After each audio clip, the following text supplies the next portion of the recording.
Hi, how are you? Hola. Hi. Hello. Hi, how are you? Hello. Hi, pretty shirt. Hello. I like the color of your recorder there. Hello. Hi, how are you? Hello. Hi. Hi, how are you? Hola. Hi, how are you? Hi. Hello. Hello. Hola. Hi. How are you? Hi, how are you? Thank you. Hi, how are you? Pretty butterflies. Hi.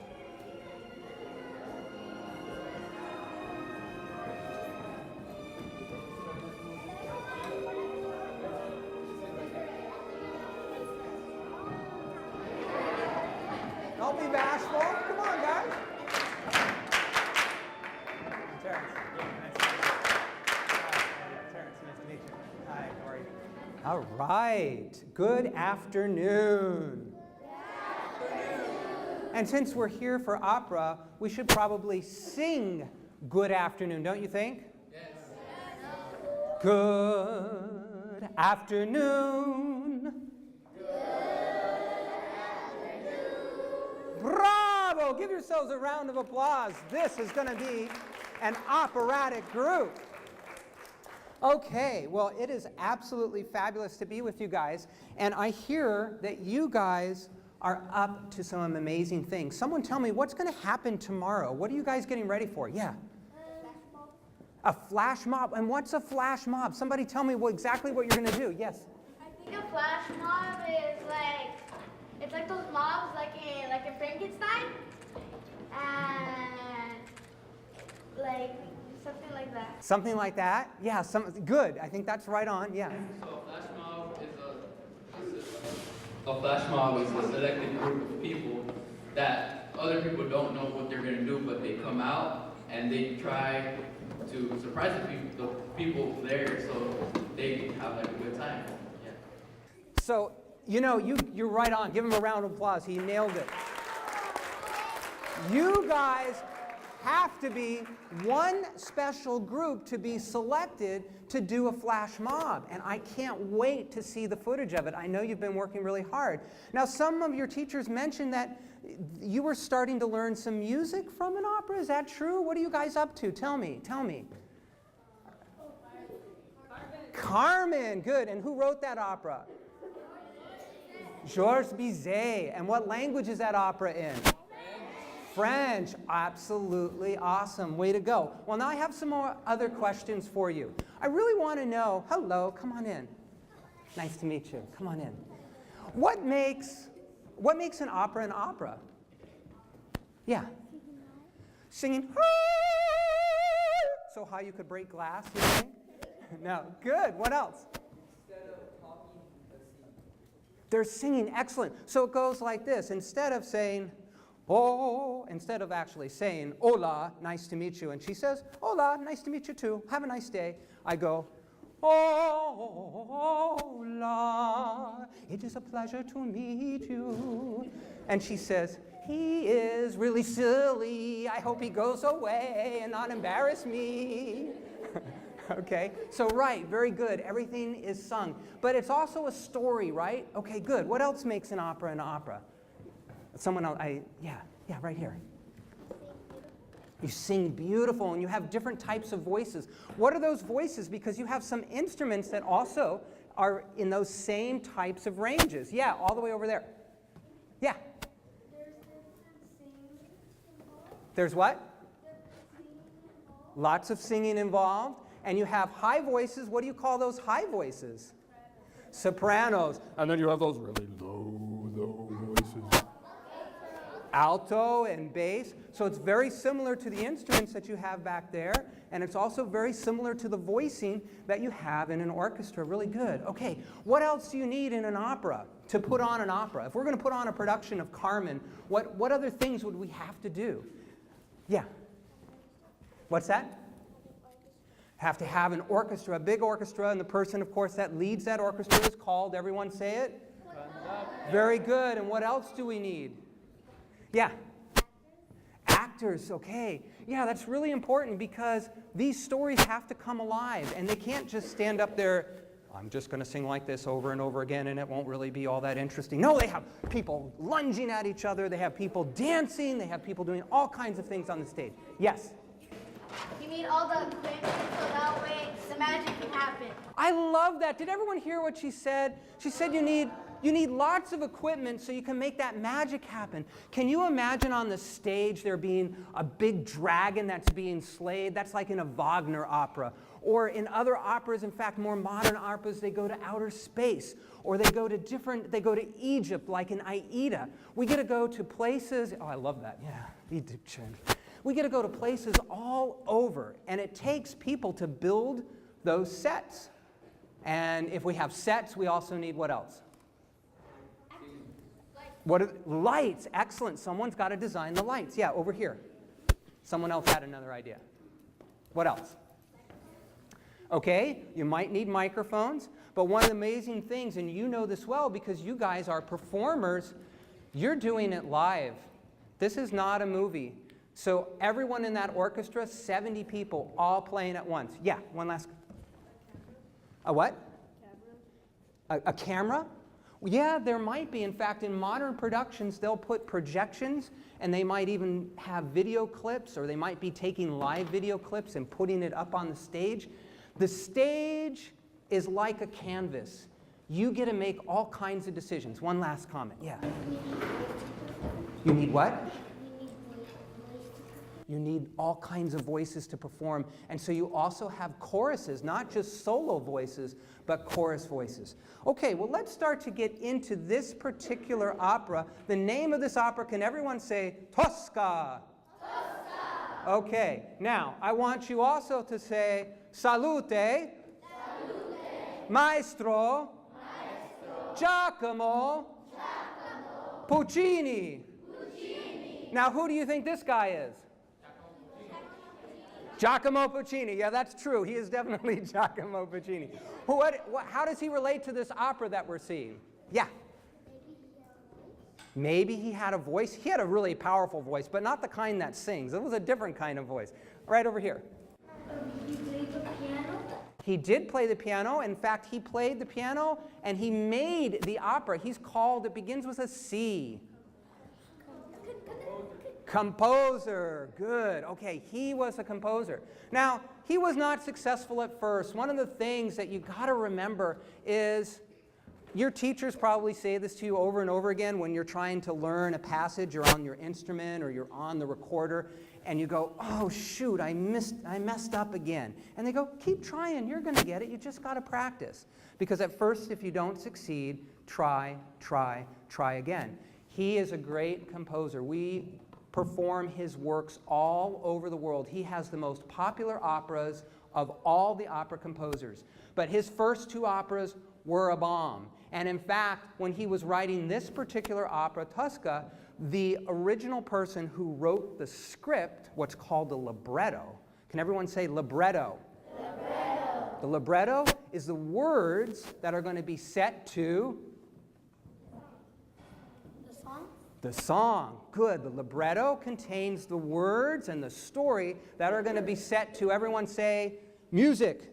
Music. Very good. So he wanted this particular play by Sardou, who was a French writer, and Sardou said, "You're not good enough. I don't want you to touch my play." And his first operas really weren't successful, but someone believed in him. So we all believe in you because you are here giving your heart and your soul and your time to learn music. And we all believe in you, and you will succeed in various different ways. So I just want you to know that even the best have to fail quite a bit in order to succeed. All right, I want to give you a little preview of what this opera actually looks like. Let's watch this little video.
Okay, let's put our hands together.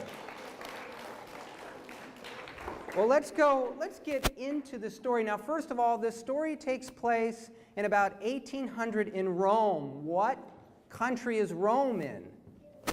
Italy, very good. So this takes place in Italy. And it also takes place in a time when there is a lot of, this is a big word, oppression. Where's one of my older guys that wants to take a crack at what's oppression? Give a definition. Come on, rock the mic right over here. One of you dudes. Who wants to say what oppression is? You say, Mr. You're in college. I'm in college. Go ahead. Oppression is,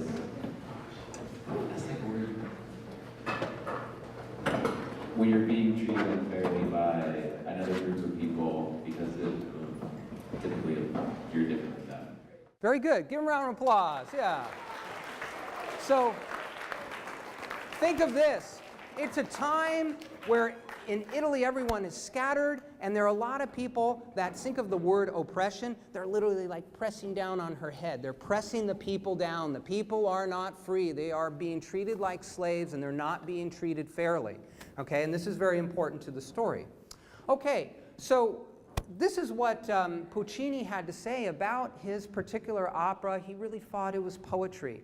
And in fact, Puccini is credited with a number of composers that were contemporary with him, like Wagner, for doing what's called verismo. And that's, in Italian, means truth. So they moved away from music that was very articulated in opera, where you had an aria, someone would sing something, and then there would be a duet, and then they might sing some of the lines before they got to the next big number, the next big song, if you will. And that form of opera and the topics that they dealt with was kind of romantic music. And he moved to a whole different way of making things more real, or what was called verismo. So this opera particularly, you'll see, has a very surprising and rocketing kind of finale to it. Now let's look at the opening of this opera. What is an overture? Who can tell me what an overture is? Yeah.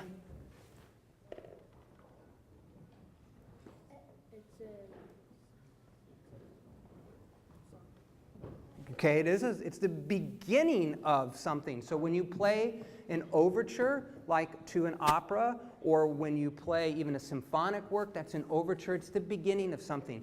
This opera has the shortest overture of all opera. How many measures of music are there? 3 measures. And what is that? Do you know what all this F means? Good, excellent. Does that mean it's going to be really soft? No. What is it going to be? I didn't hear you. That's fortissimo. Very good. Let's listen. Let's watch Zubin Mehta, who's a wonderful conductor. Let's watch him open Tosca with these 3 crashing chords. And then you tell me how this makes you feel.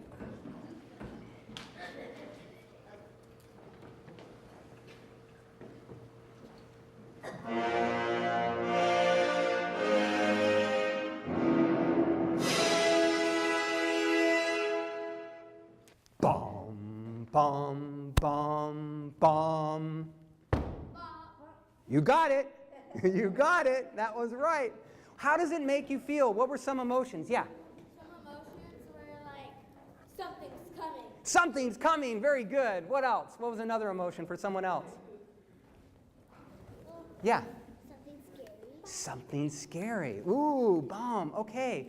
Well, this is music that you're going to hear throughout this opera. And in fact, this is one of the ways in which verismo, or what Wagner did, which were called leitmotifs. He associated music with characters or with themes or something that was happening in the opera.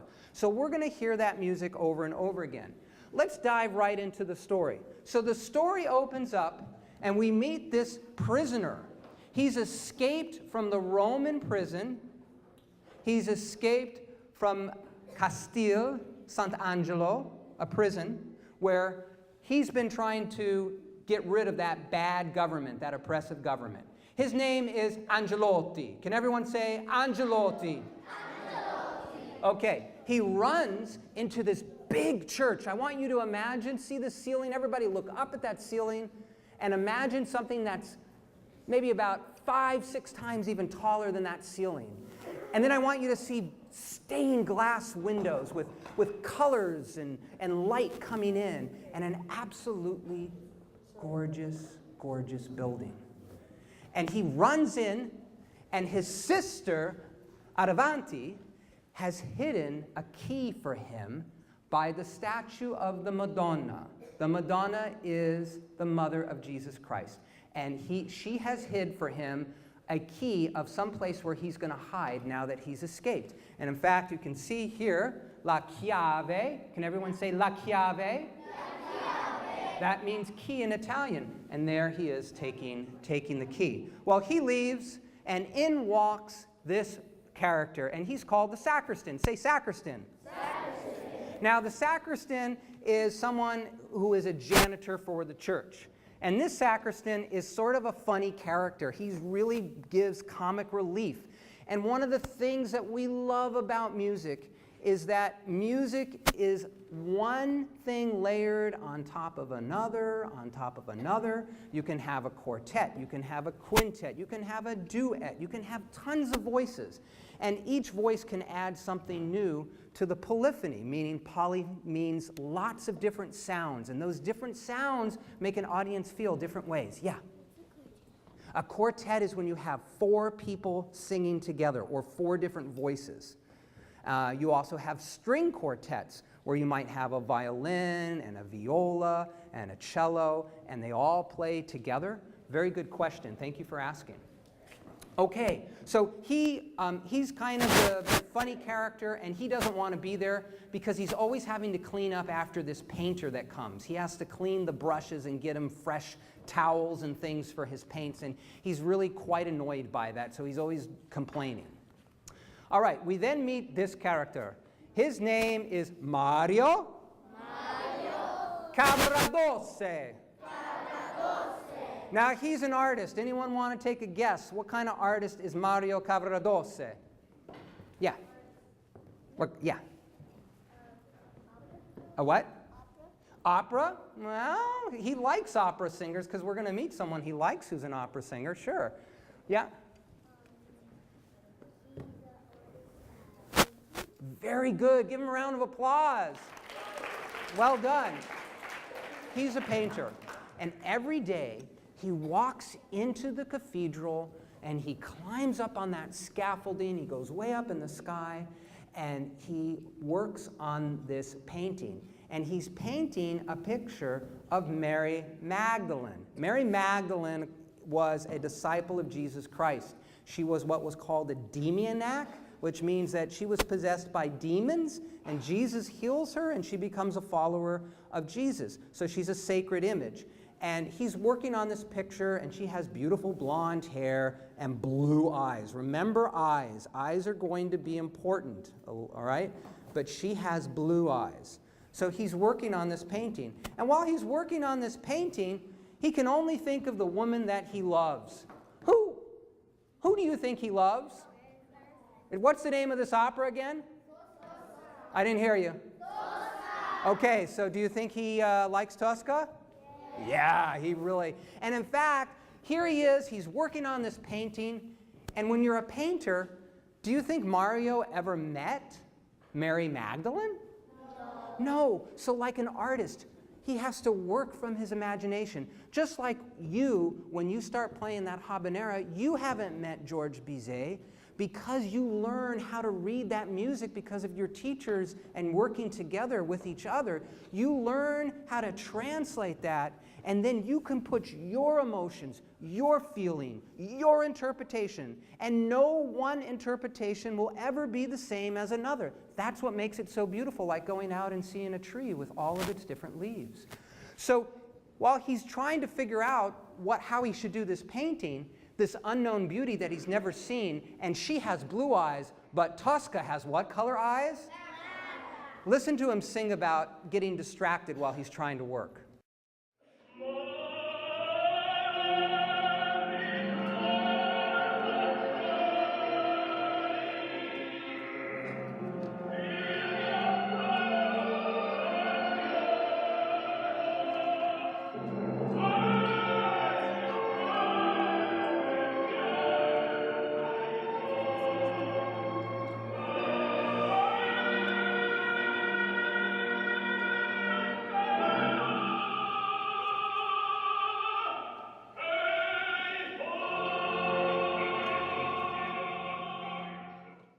Now what I love, that character that you hear singing in the background, that's the sacristan.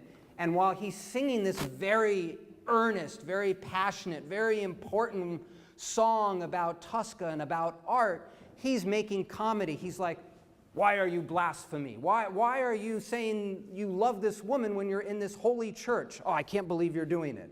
And we get all of that at once. Now I want everyone to take your two fingers and I want you to twist them together. And I want you to do that because I want you to know this opera is that art and life are one and the same. Look at your finger. They are twisted together. And that's what you are fortunate to be learning. You're learning that you express yourself through art, through learning music, and that's one of the major themes of this opera, and that's what Mario is singing about in this song. Okay, now in this next scene, we're going to see Angelotti. Here's a picture of the Castel Sant'Angelo. This is what it looks like today. It's a real building in Rome. And in this next scene, you see Mario, and this is Angelotti. And Angelotti has come back into the church, and Mario is trying to help him. He says, here, take some food, but quick, get out of here because I hear Tosca coming, and I don't want her to see you. You better get going quickly. So he tries to get her out. Watch at the end of this little video clip. There's a surprise for you.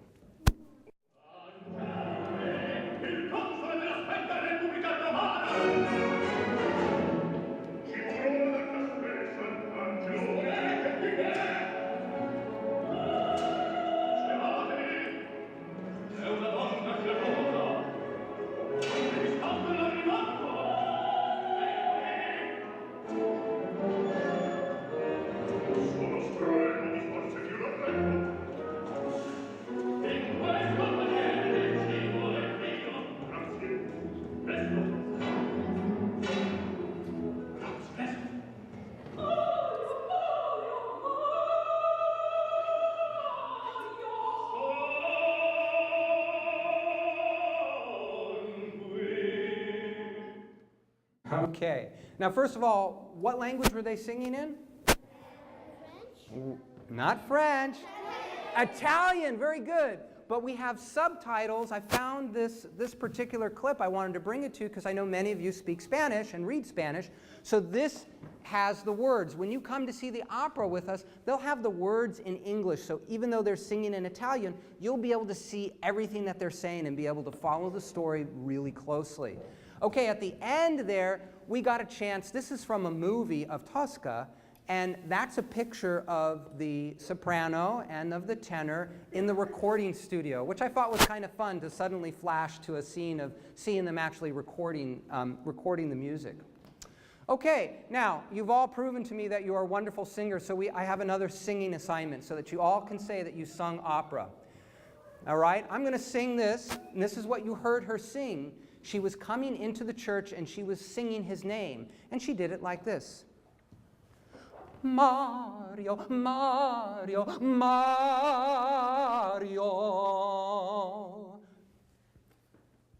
Mario.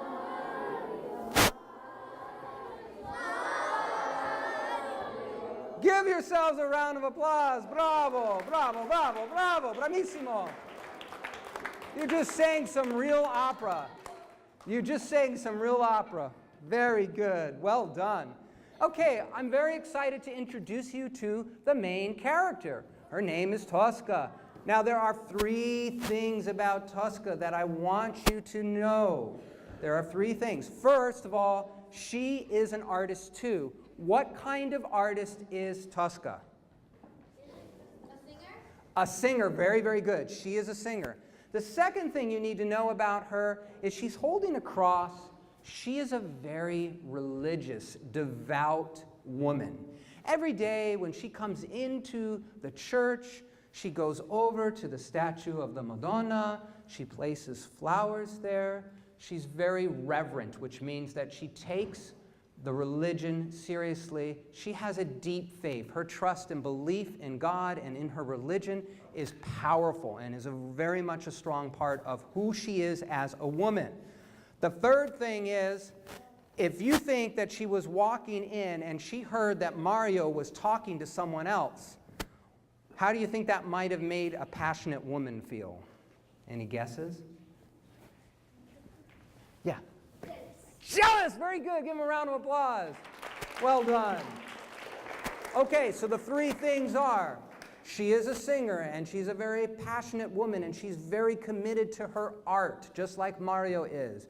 She is a religious woman, and she is a jealous woman. Very good. Okay.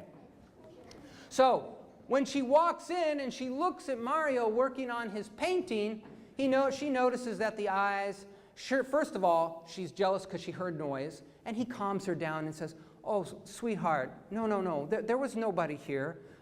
You are the only woman that I love. You're the only one I love. Don't be jealous, sweetheart." And then she says, "But look at that painting. It's beautiful, but why are her eyes blue? If you love me, make sure her eyes are blue." Listen to her sing about that.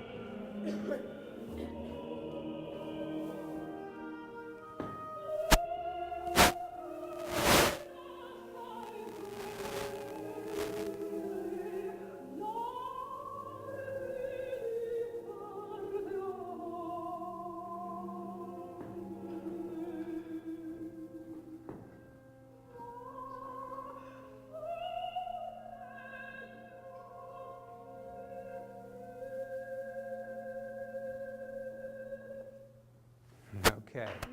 Yeah, it's beautiful. Isn't that music beautiful? Very beautiful. Okay, we come back. She leaves the church for a moment, and we get our funny sacristan back. He comes back, and he is full of funniness. Well, he's very excited because this, remember, is about 1800, and Napoleon is a conqueror, a French conqueror that's going all over. He's actually attacking Italy and taking over Italy. But, and that's why the oppression exists, but they're finding out that Napoleon is losing. And so he's very excited about the fact that Napoleon will lose because that will get rid of a lot of the oppression. So listen to him as he gets the choir boys ready for what's going to be a procession, a religious procession called the Te Deum, which we'll talk about in a moment. And he gets the choir boys ready, and look at how excited he gets. It's really silly.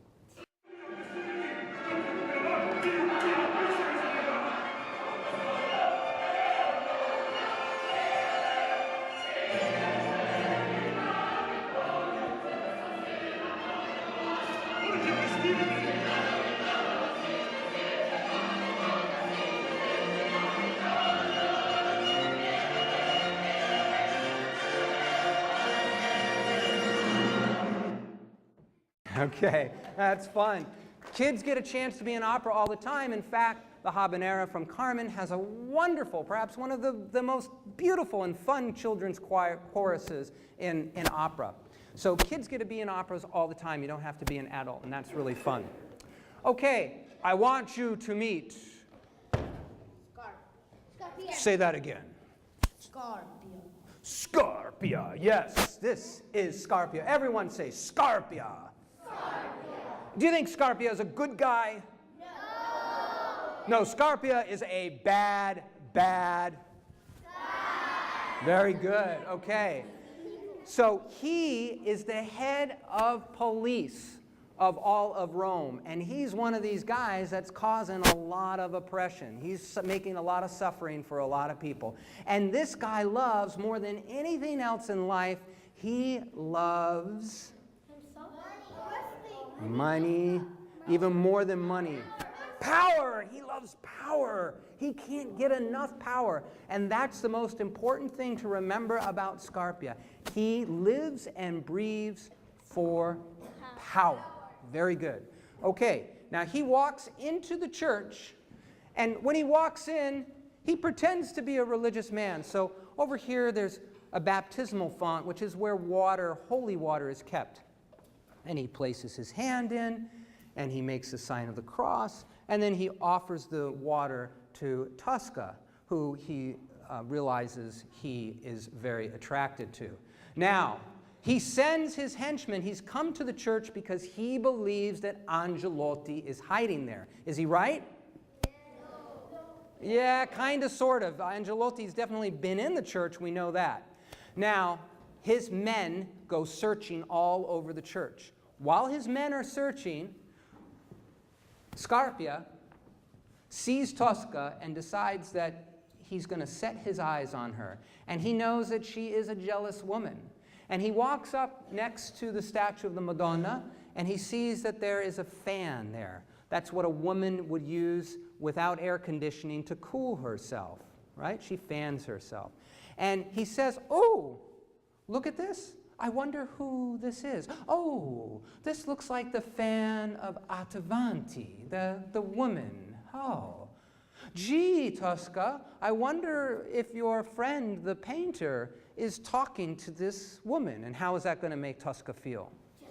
Jealous. And she's like, traitor, how could you do that to me, Mario? So she gets all upset about it.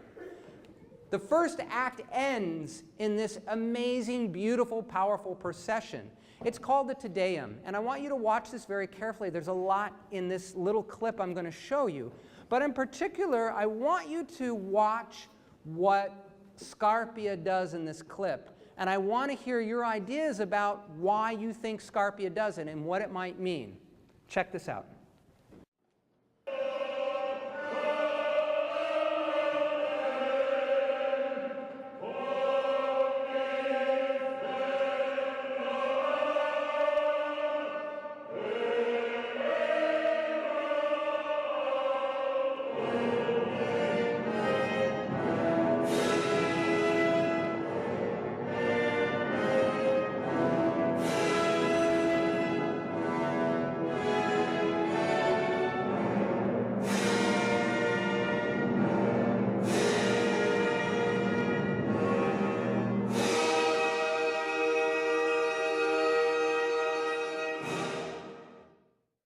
Whoa, whoa. Okay, first of all, what language are they singing in? Anybody know what this is? Yeah. This is Latin. You may not know that. This is Latin. So in the old Catholic Church before Vatican II, all the prayers, everything was done in Latin. So they're singing Latin, and they're singing, "To thee, O God, we praise thee." It's a hymn of praise to God, and this is a religious procession that they're having. Now, someone tell me, what does Scarpia do, and what do you think it means? I'm going to get someone new. Yeah, go ahead.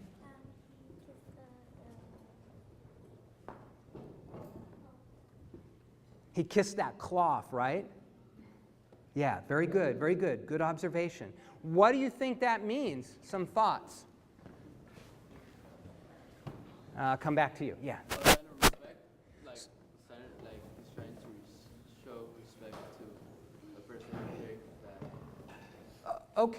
Okay, a sign of respect. I wonder if it's real respect or not. Yeah. Very good. He was faking to be a religious person. These are all right on target. Very, very, very good. Come over here. Yes. I think he's doing it so he can persuade Tosca, I forgot. Tosca. Tosca, that Mario is not for her. I want her. Okay, so hey, look at me. I'm really this religious person. I know you're a religious person. We're both really holy. Don't you like me? Don't you want me? Good. Okay, one last thought. Yeah. Because He wants to be faithful. Well, there's something else going on here, and let me break it down. What they're carrying is in the Catholic faith. In the Catholic faith, they have what's called the Trinity. The Trinity is one God, but three aspects of one God. So there's the Father, the Son, and the Holy Spirit. So when they're holding the monstrance is what that priest is carrying. He's the one with the red robe, okay? He's wearing like a red vestment, and there's two priests on either side of him holding his robe as he marches very reverently, with a very holy attitude in the church, holding this. Inside that gold container called a monstrance is believed by the Catholics to be the body of Jesus Christ, the real living body of Jesus Christ. And since we know that in the Trinity, Jesus, the Father, the Son, and the Holy Spirit are all part of one Godhead, what essentially is that the priest is holding? Kind of God. And so if Scarpia like has his tongue out, what do you think he's hungry for? Power. Excellent. Very, very good. He is hungry for power. This is his great sin. He wants to be more powerful than God. That's his great sin. Excellent insight. Give yourselves a round of applause. Well done. Okay, let's go to Act 2. Now in Act 2, we see Mario. We see Scarpia. Scarpia has called Mario to his apartment because he believes that Mario might know something about where Angelotti is. And he says to him, hey, you don't happen to have a fugitive, you don't happen to have hiding someone in your house, in your villa. And he says, you know, that guy that you might be hiding, he's a spia, he's a spy. Very good. And to hide a spy is la crimine, which is very good. And he finally says, tell me now, dove, where is Angelotti? Where is he? And is Mario going to tell him? No. Mario says, no way, I'm not going to tell you anything today. And in which case, Scarpia says, take him away, henchmen. Go torture him until he tells us something. And that's exactly what happens. Mario is tortured. Now, in the meantime, and what's lovely is while all this music is going on, there's a wide window open. We're in Scarpia's apartment in Rome. It's a big, lush, beautiful apartment. You'll see it in the set. And wafting, like a bird that you can hear its voice singing, you hear the sound of Tosca singing a performance. And her voice just faintly comes into the room. Now, he's invited Tosca to come to his apartment. And when she comes to his apartment, she's trying to get her to tell him what she knows because obviously she and Mario are lovers. So he wants Tosca to tell him where Angelotti is. Now, while he tries, Mario keeps saying, don't tell him a thing. Ow, they're torturing me. Ow, he's being tortured. And in the same breath, he's telling her, don't tell Scarpia anything. But of course, what's going to happen? She's going to tell Scarpia what she knows. And when she does, that means that Mario is innocent or guilty? Guilty. And that means they're going to do what to him? Very good. So there he is tortured. They're going to drag him away, and they're going to execute him because now he is a criminal for helping another criminal. Which puts Tosca in this horrible position because she wants to save Mario. So she gets down on her hands and knees and begs Scarpia, please don't kill my Mario. What do you want? Now, he sees Tosca as an object, the same way that you might see an iPod, a new iPod or an iMac or some cool new shoes or whatever kind of object that you desire or want. That's the way he sees her, only as an object for his power and for his gratification. So she makes a deal. She says, I'll let you have me as an object if you don't kill Mario. And he says, fine, I'll write a little note. And I'll tell them not to shoot real bullets in their guns. That when they shoot, just to put fake bullets in them. And you and I will have a deal about this. So he goes over to his desk to write this note. While he's writing this note, poor Tosca, how do you think she feels? Sad. You're going to hear one of the most beautiful arias, most famous arias for sopranos in all of opera, the Visitarte.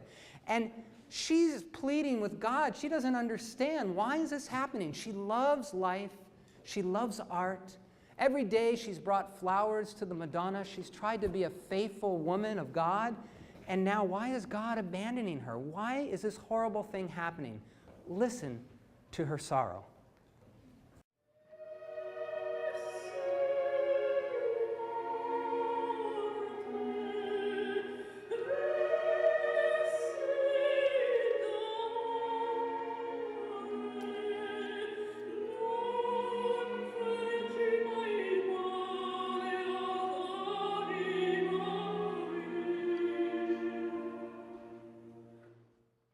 Does that sound to you? Really sad. Really, really sad. Well, as Scarpia comes, he finishes writing his note. As he comes to get his embrace from her, she sees on a table, because he's been eating dinner, she sees a knife. And what is she going to do? She stabs him. And as she stabs him, she sings, "This is the kiss of Tosca." This is the kiss of Tosca. And then she goes to march on out of his apartment. But wait. She looks back and she sees his dead body. And she says to herself, "Perdono, perdono, perdono." Pardon me. Forgive me, God. Forgive this monster, God. Forgive me for killing Scarpia, God. Perdono. And she puts candles by his dead body and a cross on his chest. The end of Act 2. Act 3. We see Mario, and he's on top of his prison cell. It's a tower. This is the same place where he's going to be shot. In the background, you see Rome. And Mario doesn't know what's happened. He doesn't know that Tosca has killed Scarpia. He doesn't know that she's made a deal for a pretend execution. And he's singing about how much he loves life. He does not want to die. Listen to him not wanting to die.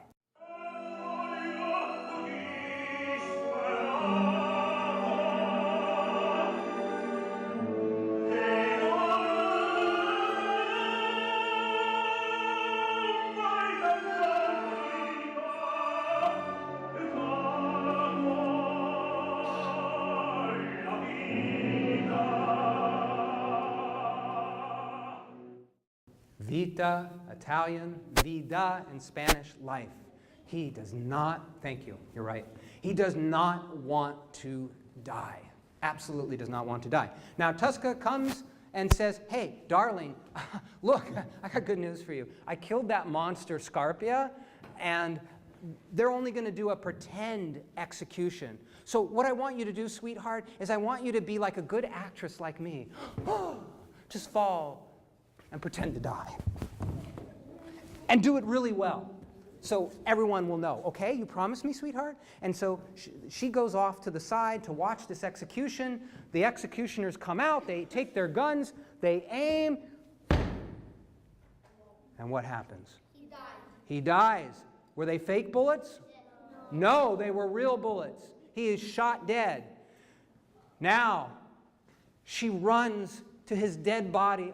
Mario is dead. And as she realizes that Mario is dead, Scarpia's henchmen come and see Tosca. What are they going to do to Tosca? They know she killed Scarpia. What are they going to do to her? Kill her. So what does she do? She jumps off of the building to her death. And as she jumps, she says, "O Scarpia, now we meet before God."